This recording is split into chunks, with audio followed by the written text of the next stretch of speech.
साम्राज्य का संरक्षक, ये सारी इल्तुतमिश की उपाधियां हैं। ईश्वर की भूमि का रक्षक, ईश्वर की भूमि का रक्षक, और देखिए मकबरे बनाने के सवाल, तो मकबरों का पितामह, मकबरों का पितामह, ठीक है। और देखिए भारत में उपाधि का हो या कोई भी, भारत में यही लिख लेता ये बात भी, भारत में तुर्की साम्राज्य का वास्तविक संस्थापक, वास्तविक संस्थापक, ये इल्तुतमिश, अल्तमस, अल्तमस भी कहा जाता है, ठीक है, की उपाधियां है ये, ठीक है। भारत में तुर्की साम्राज्य का वास्तविक संस्थापक अल्तमस। तो कभी कभी मैं अगर अल्तमस शब्द का प्रयोग करता हूं तो आप इल्तुतमिश ही है वो, ठीक है, कभी इल्तुतमिश बोलेंगे कभी अल्तमस। तो ये उपाधियां हो गई। और उसके बाद के ए निजामी, के ए निजामी ने कहा था, क्या कहा था कि रूपरेखा इन्होंने तैयार, रूपरेखा कुतुबुद्दीन ऐबक ने बनाई, लेकिन सत्ता जो रूढ़ है वो इन्होंने की थी। तुर्की साम्राज्य का जो वास्तविक संस्थापक है के ए निजामी, कहते हैं कि इसने मतलब नींव जो है वो दृढ़ कर दी। आप ऐसा भी देखेंगे जैसे कुतुब मीनार जो थी किसने बनाई, कुतुबुद्दीन ऐबक ने बनाई। उस कुतुबुद्दीन ऐबक द्वारा जो कुतुब मीनार बनाई गई उसे पूर्ण रूप इन्होंने प्रदान किया था, ठीक है। वो जो बनी फिर उसके बाद जो आगे की बनती है, ठीक है, वो इल्तुतमिश द्वारा बनाई जाती है। और फिरोज शाह तुगलक भी कुतुब मीनार पर काम करते हैं, ये बात ध्यान रखना। कुतुब मीनार पर एक तो इल्तुतमिश ने काम किया, कुतुबुद्दीन ऐबक ने काम किया, इल्तुतमिश ने काम किया, और फिरोज शाह तुगलक, तुगलक वंश का राजा आएगा उसमें देखेंगे अपन, ठीक है। तो के ए निजामी, हमने कुतुबुद्दीन ऐबक के बारे में बात की कि वो इल्बारी जनजाति का नहीं था, इल्बारी तुर्क नहीं था, लेकिन ये पहला इल्बारी तुर्क था। ये इल्बारी जनजाति का पहला सुल्तान था इल्तुतमिश, ये बात ध्यान रखें, ठीक है। देखिए 14 नवंबर 1210 ईस्वी में कुतुबुद्दीन ऐबक की मृत्यु हो जाती है।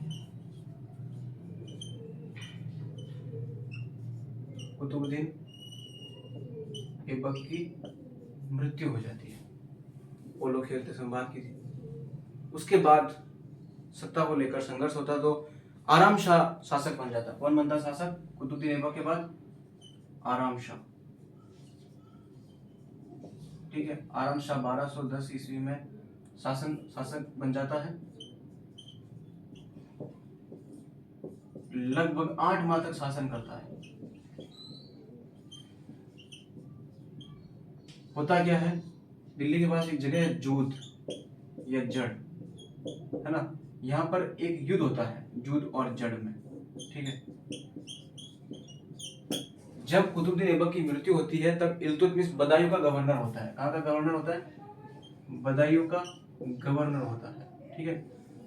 तो आराम शाह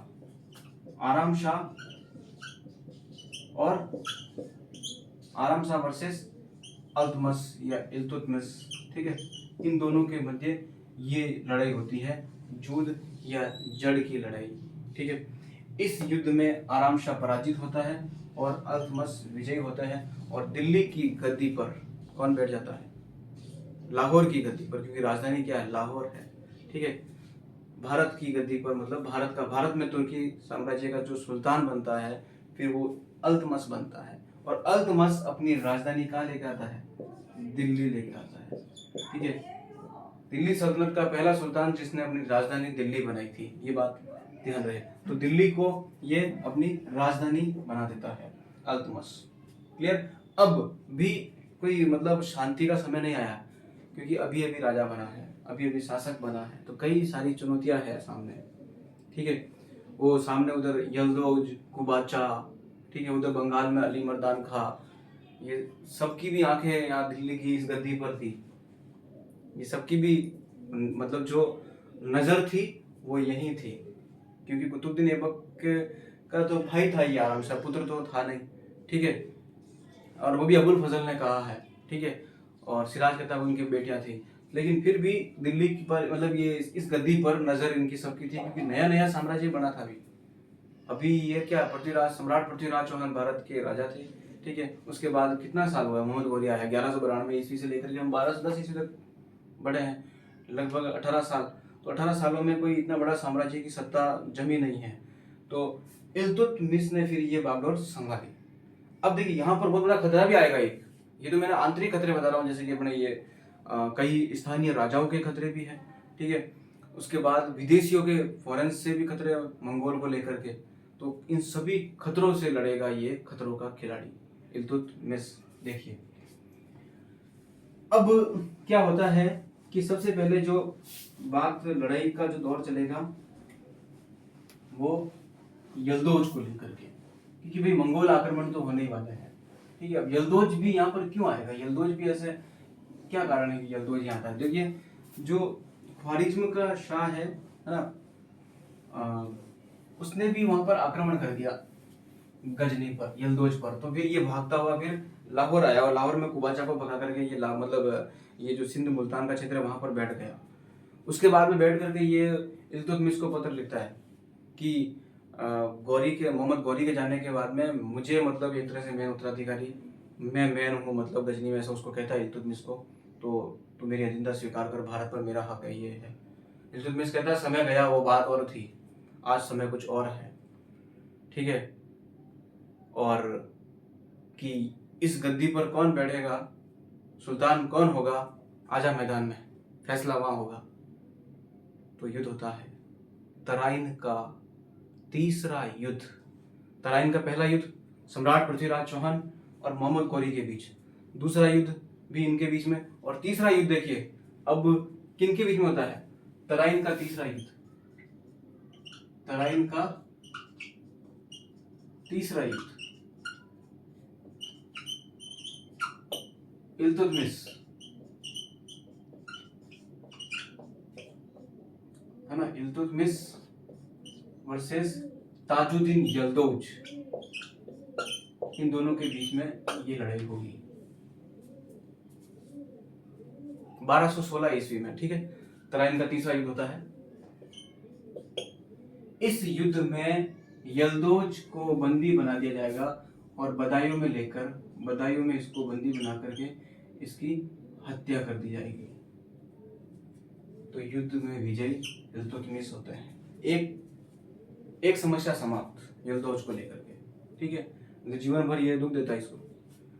अब यल्दौज वाली बात हो गई, लेकिन इधर एक बहुत बड़ा खतरा मंडरा रहा था भारत में। तिमुचिन का आक्रमण होने वाला था, और वैसे तिमुचिन ने अपने यहाँ आक्रमण किया नहीं, ठीक है। तिमुचिन ने तो ख्वारिज्म के शाह पर, उधर वहां पर ख्वारिज्म पर आक्रमण किया था। कहां पर आक्रमण किया, ख्वारिज्म पर, ठीक है। तो ख्वारिज्म का युवराज जो था जलालुद्दीन मांगबरनी, जलालुद्दीन मांगबरनी, जलालुद्दीन मांगबरनी, ये भी यहाँ पर सिंध प्रदेश लाहौर में आकर के रुक गया, ठीक है। सिंध प्रदेश यहाँ आकर के रुक गया और अपने एक दूत को भेजा, ईयान उल मुल्क,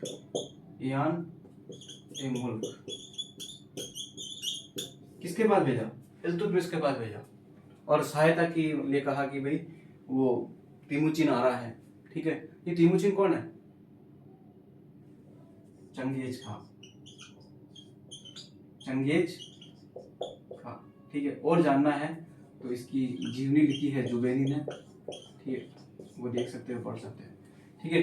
तो तिमुचिन इसके यहाँ पर आक्रमण किया और इसने अपना दूत यहाँ भेजा इल्तुतमिश के पास, ईयान ए मुल्क। लेकिन इल्तुतमिश ने अपनी दूरदर्शिता का परिचय देते हुए इसे सहायता करने से मना ही नहीं किया, बल्कि इसे मार दिया और भारत को मंगोल आक्रमण से बचाया।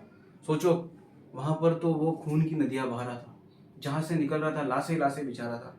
सोच के देखो अगर वो भारत आ जाता तो क्या होता, लेकिन अपनी बुद्धिमत्ता और अपनी दूरदर्शिता का परिचय देते हुए इल्तुतमिश का ये बहुत ही शानदार निर्णय था। ये मुल्क जलालुद्दीन मांगबरनी की सहायता नहीं करना, ये बहुत ही एक सुनियोजित शासक, एक अच्छे प्रबंधक शासक का गुण है इल्तुतमिश में, जो मतलब इसको भारत में आने से रोका। फिर क्या करेगा जलालुद्दीन मांगबरनी? कुछ नहीं करेगा। ये यहाँ पर एक नदी है, कोई रास्ता नहीं है, इसमें कूद जाएगा और मर जाएगा सिंधु नदी में। तो हमारी तो समस्या समाप्त ना। अगर हम इसकी सहायता कर लेते, मतलब इल्तुतमिश इसकी सहायता कर लेता, तो फिर ये तिमुचिन चंगेज खां भारत में आता और क्या होता। तो इस मुसीबत से बचाया, ये बात ध्यान रहे। तो अब क्या होता है कि वापस जो वो नासिरुद्दीन कुबाचा था, वो वापस लाहौर में आकर बैठ गया। ठीक है, नासिरुद्दीन कुबाचा वापस लाहौर में आकर बैठ गया। तो इसका भी कुछ करना पड़ेगा।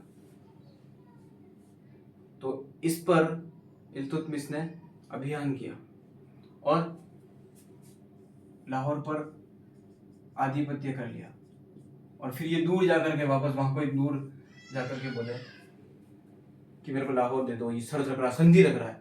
इल्तुतमिश ने कटा सावन की कटा, कोई कुछ नहीं मिलेगा। तो अब इसके हाथ में कोई ताकत तो रही नहीं। तो ये भी कुसमाजित हो गया। कौन? नासिरुद्दीन कुबाचा। जब कोई रास्ता ना हो तो फिर कौन है? सिंधु का है। जलालुद्दीन मांगबरनी के पास में इधर भी सहायता नहीं, इधर मौत, इधर कोई सहायता नहीं, हेल्प नहीं, इधर भी मौत ही है। तो बीच में कौन है? सिंधु नदी। सिंधु नदी में डूब जाओ, ये भी सिंधु नदी में डूब जाओ और डूब करके अपनी जान बचाओ या अपनी जगह जाओ। जान तो क्या बचे, जान तो मर गए। नासिरुद्दीन कुबाचा ने भी सिंधु नदी में डूब करके आत्महत्या कर दी। जलालुद्दीन मांगबरनी भी ऐसे ही किया था। ठीक है, तो अब समस्या देखिए किस प्रकार से अपनी सत्ता को सुदृढ़ीकरण कर रहा है। देखिए, फॉरेन से, विदेशों से बचा रहा है, और जो आसपास में जो बड़े पुराने जो दुश्मन थे, है ना, नासिरुद्दीन कुबाचा, यल्दो, जिनकी नियत थी कि वो भी इसकी गद्दी पर बैठे, तो उनसे भी बचाया। अब एक बहुत बड़ी प्रॉब्लम है बंगाल को लेकर के। बंगाल भी अभी डगमगा रहा है। कुतुबुद्दीन ऐबक के समय जब जो सूबेदार नियुक्त किया था वो था अली मर्दान खां। क्या नाम था? अली मर्दान खां। ठीक है, इस अली मर्दान खां की हत्या कर देगा कौन?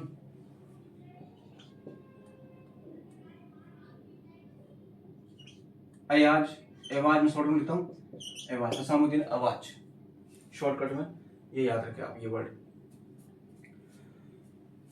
तो हिसामुद्दीन एवाज अली मर्दान खां की हत्या कर देगा और स्वयं गद्दी पर बैठ जाएगा। और गद्दी पर बैठने के बाद में व्यवहार एक स्वतंत्र शासक की तरह व्यवहार करेगा।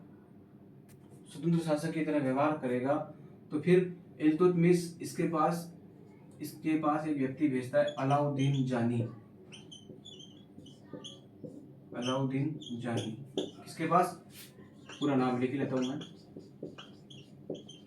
हिसामुद्दीन ऐवाज। ठीक है, हिसामुद्दीन ऐवाज के पास में, हिसामुद्दीन ऐवाज के पास में किसे भेजा? अलाउद्दीन जानी। और अलाउद्दीन जानी के नेतृत्व में इसकी इल्तुतमिश की अधीनता स्वीकार कर दी और अलाउद्दीन जानी को सूबेदार नियुक्त किया। लेकिन कुछ समय निकला, वापस ये अपने स्वतंत्र व्यवहार करने लग गया। फिर अलाउद्दीन मतलब इल्तुतमिश ने भेजा नासिरुद्दीन महमूद को। किसे भेजा? नासिरुद्दीन महमूद को। नासिरुद्दीन महमूद को भेजा। फिर इसने अपनी अधीनता स्वीकार कर ली और इसे मार भी दिया गया। नासिरुद्दीन महमूद ने अपनी राजधानी वहां से हटा करके पूरी लखनऊती बना दी। क्या बना दी? लखनऊती।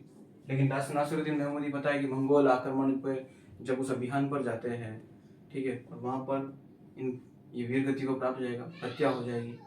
ठीक है, उसके बाद फिर बंगाल खतरे में आ जाएगा। तो फिर बंगाल को दो टुकड़े कर देंगे, बंगाल का अलग सूबेदार और बिहार का अलग सूबेदार। बंगाल और बिहार को लेकर के अलग अलग पृथक्करण कर दिया जाएगा।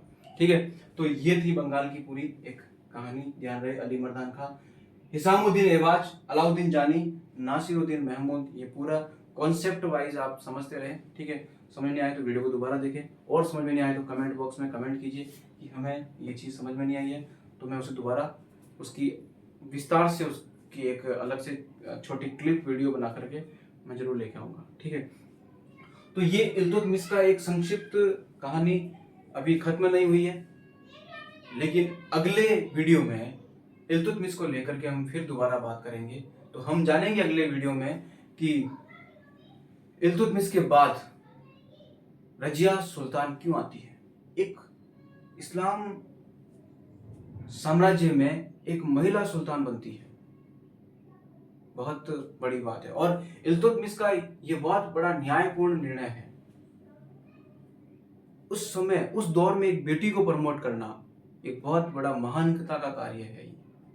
ठीक है, इसके अलावा शाह तुर्कान का जो षड्यंत्र होगा, शाह तुर्कान अपने बेटे रुकनुद्दीन फिरोज को शासक बनाना चाहती है और कुछ समय के लिए बना भी देती है, लेकिन फिर भी रजिया किस प्रकार से सुल्तान बनती है, आवाम का उसे सपोर्ट मिलता है, कई अमीरों का विरोध होने के बावजूद भी वो शासन सत्ता पर बैठेगी। तो वो सारी कहानी जानेंगे हम अगले वीडियो में। तब तक के लिए धन्यवाद।